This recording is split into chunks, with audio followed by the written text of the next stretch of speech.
안녕하세요. 오늘 소개할 책은 존 메이너드 케인스와 프리드리 하이에크의 사상을 쉽고 다채롭게 그러면서도 핵심을 깔끔하게 요약한 박종현의 케인스와 하이에크입니다.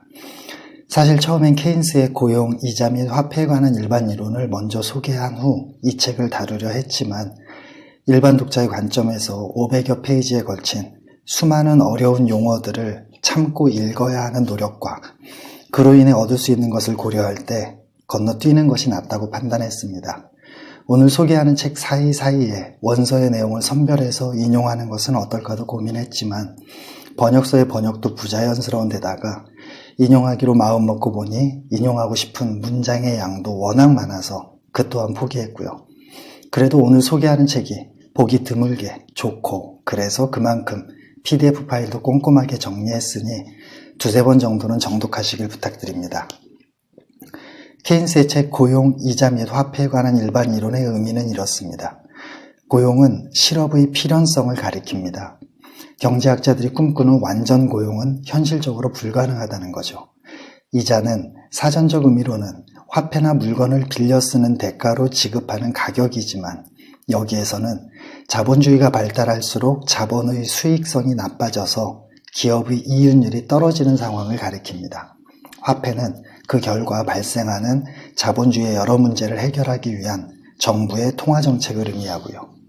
케인스는 이 모든 것을 아우를 방법이 있다고 말하는데 바로 지금껏 모든 걸 시장에게만 맡긴 채 손 놓고 바라보기만 하던 정부가 이제는 팔을 걷어붙이고 전면에 나서서 공공정책을 시행하고 시장을 주도해야 한다는 겁니다.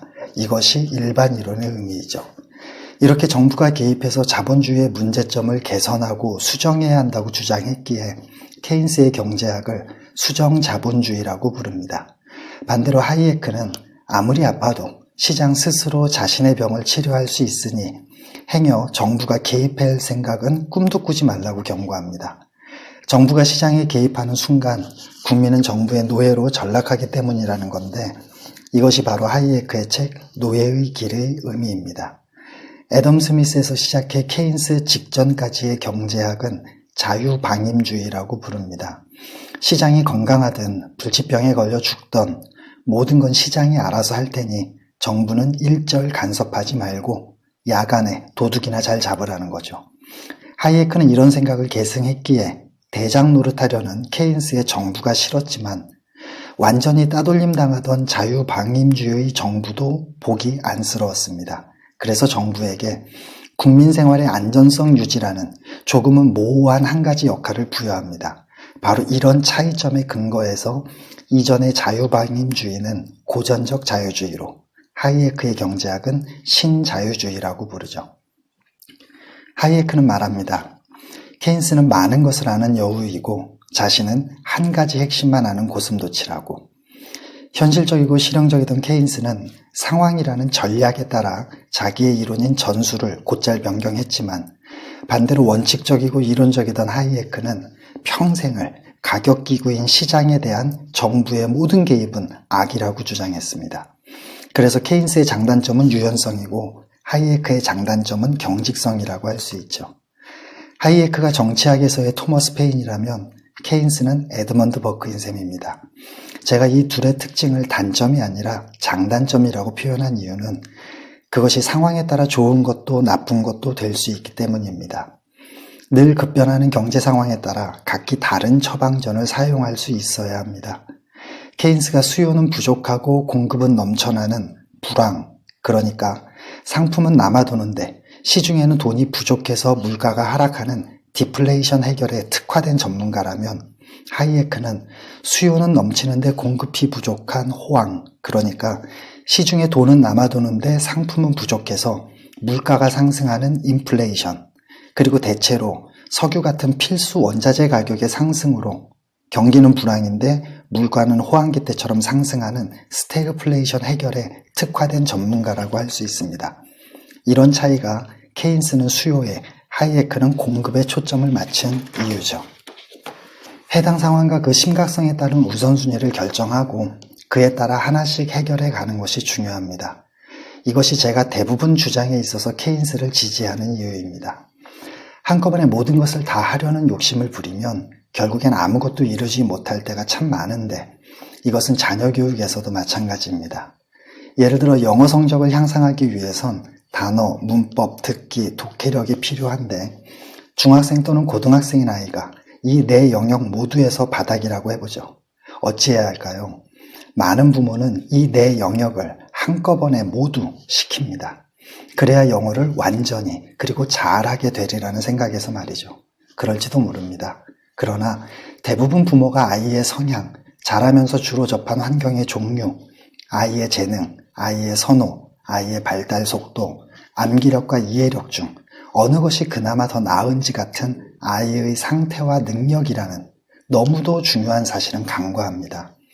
네 영역 모두에서 바닥이라면 여러 가지가 종합적으로 부족하거나 두뇌 발달 속도가 조금 느린 아이이거나 아니면 삶의 목표가 아직은 없는 아이일 확률이 높습니다.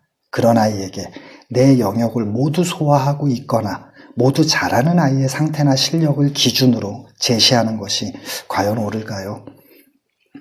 서울소재대학에 입학할 정도의 아이에게 왜 서울대를 목표로 하는 아이만큼 공부 시간을 투자하지도 않고 성적을 받아오지도 못하냐고 닥달하는 게 과연 정상이냐는 말입니다. 물론 부모의 마음은 충분히 이해합니다. 중학교 또는 고등학교 때 열심히 그리고 충분히 해놓지 않으면 소위 좋은 대학에 못 갈 테고 그러면 이후의 삶도 힘들어질 확률이 높은 게 사실이니까요. 그러나 이것은 평균일 뿐만 아니라 확률이기에 충분히 여유를 가지셔도 됩니다. 평균 수명은 개인의 수명과 아주 조금만 관련이 있고 이럴 수 있다면 저럴 수도 있는 게 확률이니까요. 그 나이 때는 무엇을 할 때라는 소위 사회 시계에 맞춰 사는 삶이 과연 대부분이 말하는 평범한 삶인지는 의문이지만 그런 삶도 충분히 가치 있는 삶인 건 분명합니다. 그러나 사랑하는 자녀의 삶은 그런 평균과 확률 그리고 충분히 따위가 감히 넘볼 수 없을 만큼 유일무이하고 가장 중요하다는 사실을 기억해야 합니다. 5번이나 대학 입시를 준비했던 고등학교 동창이 있습니다. 친구들 모두 출발이 너무도 늦은 그 친구를 걱정했죠. 대부분 친구가 1학년을 마치고 군대까지 갔다 와서 복학생이 된 그제야 그 친구는 1학년으로 입학했습니다. 하지만 30대 초반 무렵이 되자 그런 걱정은 기우였음이 드러났습니다. 너무도 크게 보이던 출발의 차이가 완전히 사라진 채 너무도 똑같아진 거죠. 요약하자면 첫째, 부모 스스로 사회 시계 또는 자신의 체면을 자녀의 삶보다 우선시하던 생각의 틀을 과감히 버려야 합니다. 그러면 부모와 자녀 모두 상당한 양의 스트레스를 걷어낼 수 있습니다. 인생은 길다라는 말은 다른 때가 아니라 바로 이런 결단의 순간에 조언이 되는 말이죠. 첫째에 성공했다는 전제 하에서 그 후엔 둘째로 자녀의 상태와 재능과 능력과 속도를 정확히 파악해서 그에 맞는 교육을 제시해줘야 합니다. 그것이 비록 자퇴라는 최후의 결정일지라도 말이죠. 그 어떤 것이든 해보지 않아서 두려울 뿐 막상 몇 번 해보면 또는 관점만 바꿔보면 별것 아닙니다. 지금 중학교나 고등학교를 자퇴한다고 해서 조금의 불이익이 있는 세상도 아니고 자퇴한다고 해서 앞으로의 모든 길과 방법이 차단되는 것도 절대 아니며 자퇴를 홈스쿨링으로 생각한다면 마음이 훨씬 안정되기도 하니까요. 이 두 가지면 그럭저럭 충분합니다. 다만 아이가 목표로 삼은 분야에서 최고의 자리에 오르길 열망하는 성향이거나 모르는 것은 무엇이든 알고자 하는 성향이거나 또는 능력이 비범하다면 셋째로 훌륭한 멘토를 매칭시켜주는 게 좋습니다. 그런 멘토의 조건으로는 아이의 성향과 재능과 능력과 속도를 정확히 파악할 수 있는 안목, 아이의 그런 특징에 맞춘 장기적인 전략과 전술 수립 능력, 아이에게 최고의 것을 가르칠 수 있는 실제적인 실력 등을 꼽을 수 있습니다. 누가 그런 멘토인지를 알아내는 건 순전히 부모의 안목에 달려있고 신중한 판단 후 아이를 맡겼다면 일희일비하는 간섭은 금물입니다. 조급한 마음으로 쳐다보는 냄비의 물은 끓지 않는 법이니까요. 본문으로 들어가기에 앞서 화폐의 가격이자 화폐의 흐름을 결정하는 중요한 변수인 금리, 즉 이자를 다시 한번 정리하려 합니다.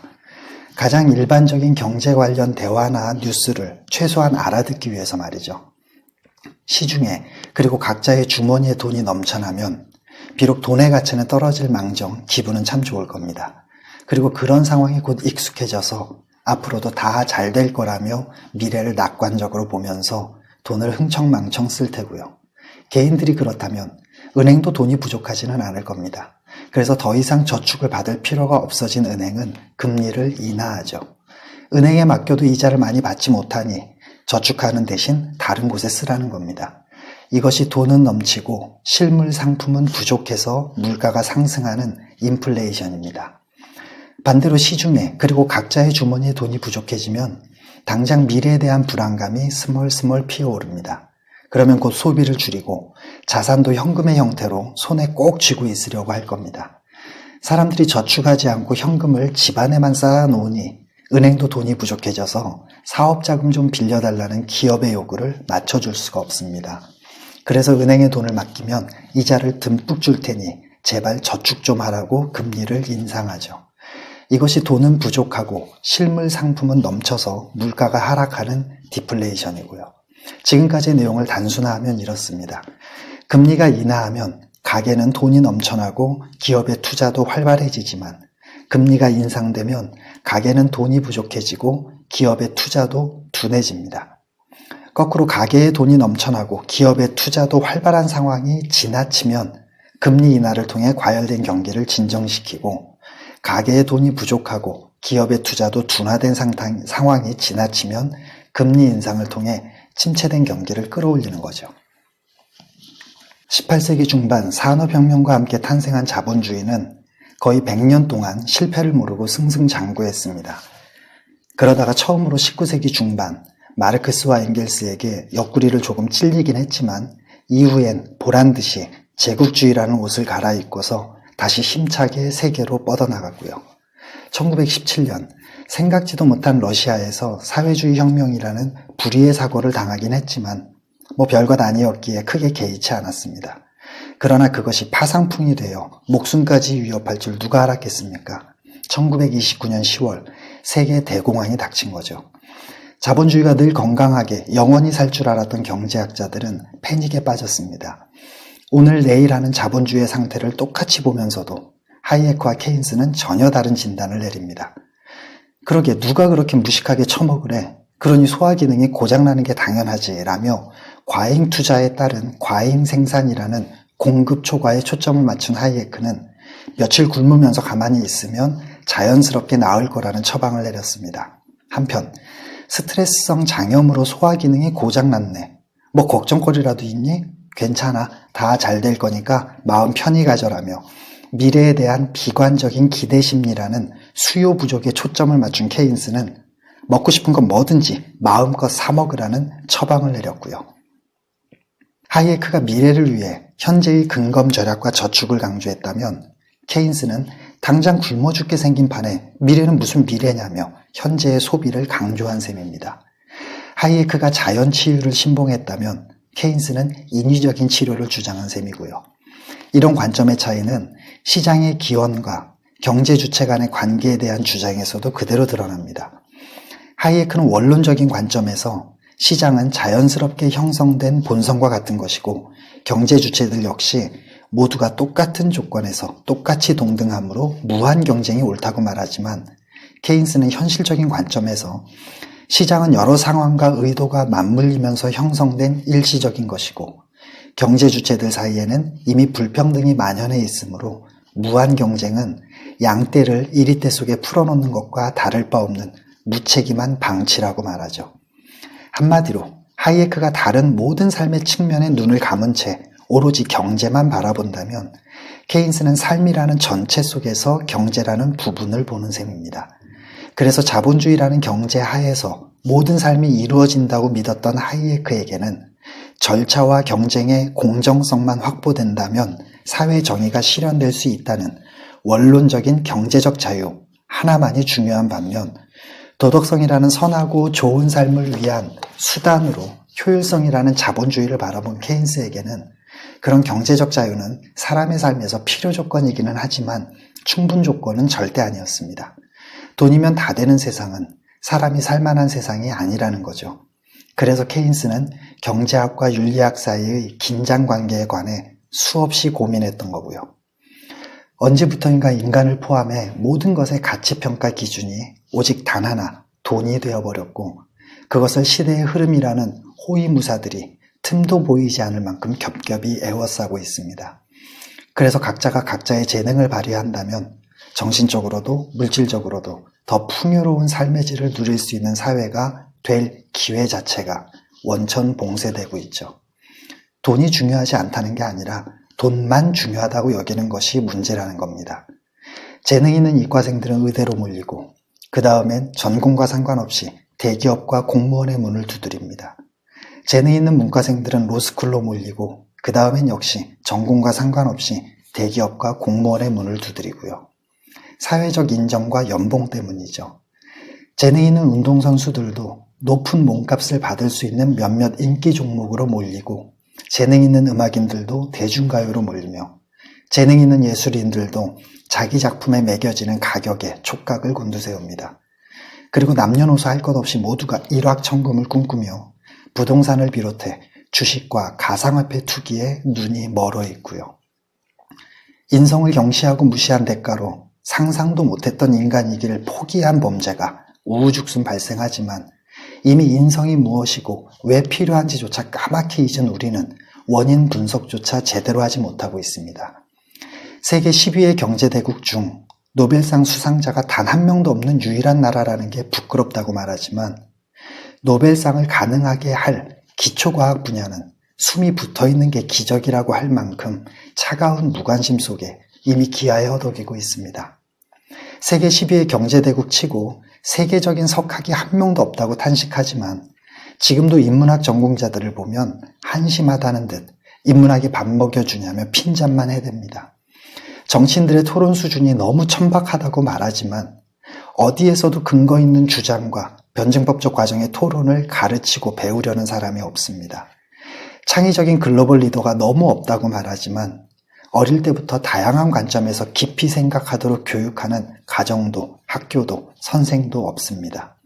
오히려 그런 교육을 하려 치면 시험에 나오지 않는 쓸데없는 걸 가르친다며 학생과 학부모가 이구동성으로 항의하죠.